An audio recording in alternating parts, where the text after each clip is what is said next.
November 2015. Donald Trump makes a claim. He saw Muslims celebrating in New Jersey as the Twin Towers fell on 9/11. The media goes nuclear. Then Trump mimics a disabled reporter at a rally. For months, that's all anyone talks about. Trump the bully. Trump mocking disabilities. But here's what nobody asked. What if Trump was right? What if that reporter did confirm it on TV in 2001? And what if the people actually celebrating weren't Muslims at all? Once you know the truth, you'll never trust mainstream media again. November 21st, 2015.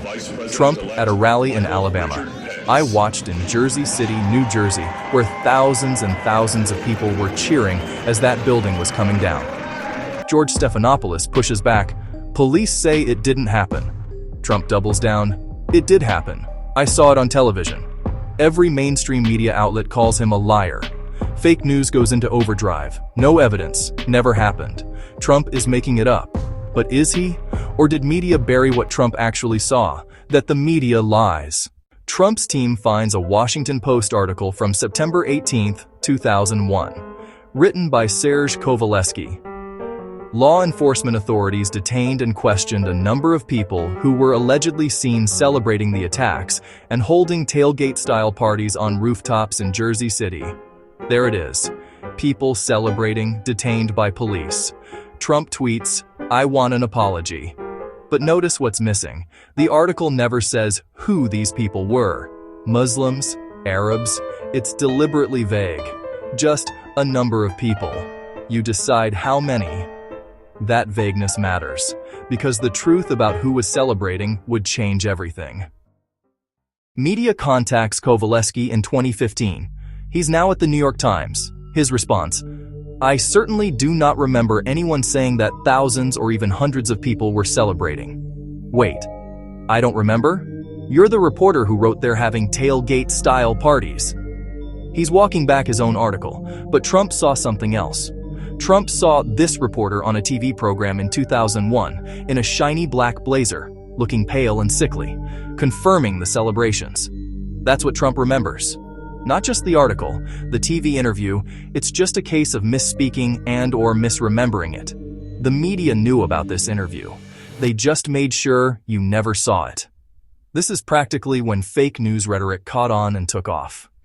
November 24, 2015, Trump at a rally in South Carolina. He's frustrated. This reporter confirmed celebrations on TV in 2001. Trump saw him. Now he's pretending he doesn't remember? Trump says, "Now the poor guy. You ought to see the guy." I don't know what I said. Trump makes gestures. The media explodes. Kovaleski has arthrogryposis, limited joint movement. Headlines scream, "Trump mocks disabled reporter." For a year, that's all they talk about. Hillary Clinton makes it a campaign ad. Meryl Streep calls it out. Disability weaponized to destroy Trump and bury the truth. The question nobody asks, who was actually celebrating on 9/11? Here's what mainstream media never told you. September 11, 2001. Someone was arrested for celebrating in New Jersey. Not thousands, not Muslims. 5 people, Israeli nationals. A witness named Maria in Union City saw them on a roof, taking photos, high-fiving, celebrating as the towers burned.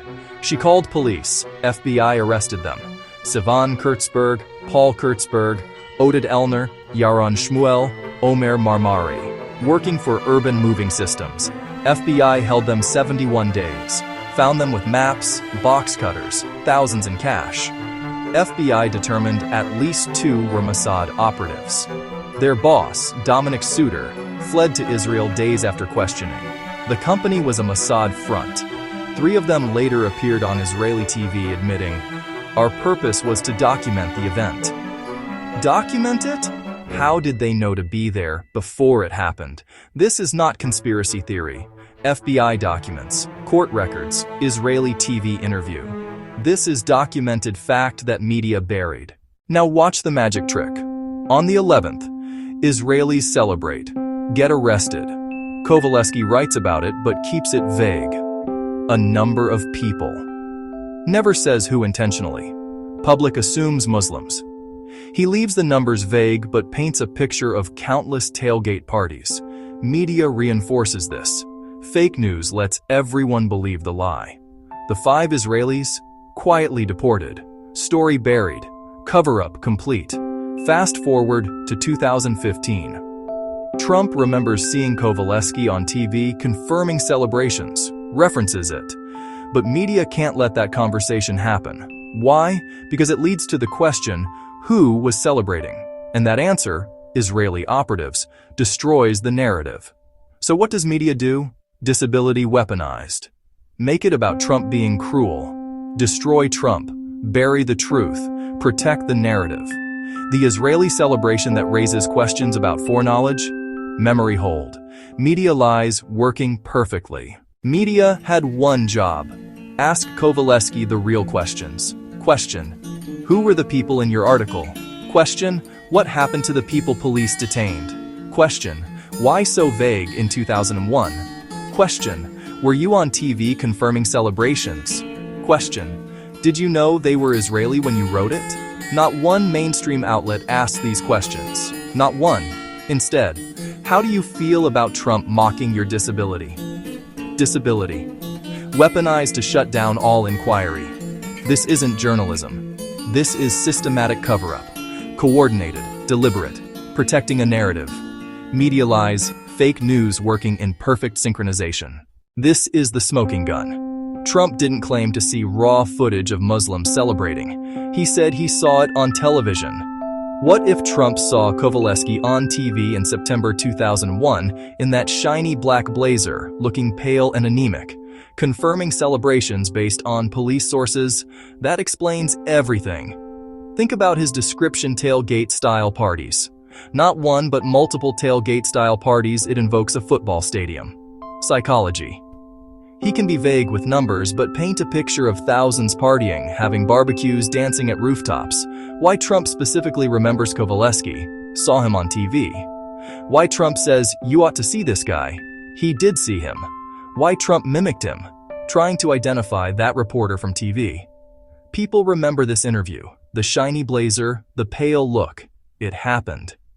But when you search for it in 2015, gone. Sheer cover-up. Media never looked for it. They looked for footage of Muslims celebrating. Wrong thing. Trump saw a reporter confirming it.